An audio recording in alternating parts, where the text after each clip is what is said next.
చంద్రబాబు పవన్ కళ్యాణ్లవి అనైతిక పొత్తులన్నారు మంత్రి అంబటి రాంబాబు. వారు గందరగోళ పరిస్థితుల్లో ఉన్నారని అన్నారు. జనసేన టీడీపీతో పొత్తులో ఉందో బీజేపీతో పొత్తులో ఉందో తెలియదన్నారు.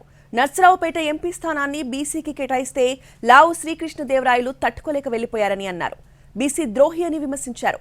పార్టీ అసంతృప్తులు సరిచేసుకుని ముందుకు వెళ్తామన్నారు అంబటి రాంబాబు. ప్రస్తుతానికి ఏపీ రాజధాని అమరావతి అన్నారు. కోర్టు స్టే తొలగించిన వెంటనే ఏపీలో 3 రాజధానులను ఏర్పాటు చేస్తామన్నారు. టోటల్ స్క్రీన్ మీద ఇద్దరే ఉన్నారు. ఒకరు జగన్మోహన్ రెడ్డి గారు, మరొకరు చంద్రబాబు నాయుడు గారు. ఈ రాష్ట్రానికి చంద్రబాబు నాయుడు గారు ముఖ్యమంత్రి, జగన్మోహన్ రెడ్డి గారు ముఖ్యమంత్రి అంతే ప్రశ్న. ఎన్నికల్లో Pawan Kalyan screen out, Sharmila screen out, Lokesh screen out, BJP screen out. Ticket ఆశించి రాని వారు అసంతృప్తిగా ఉంటారు. వారిని కన్విన్స్ చేసుకునే ప్రయత్నం చేస్తాం. జనసేనకి ఎన్ని ఇస్తారో చెప్పనివ్వండి, చూస్తాం.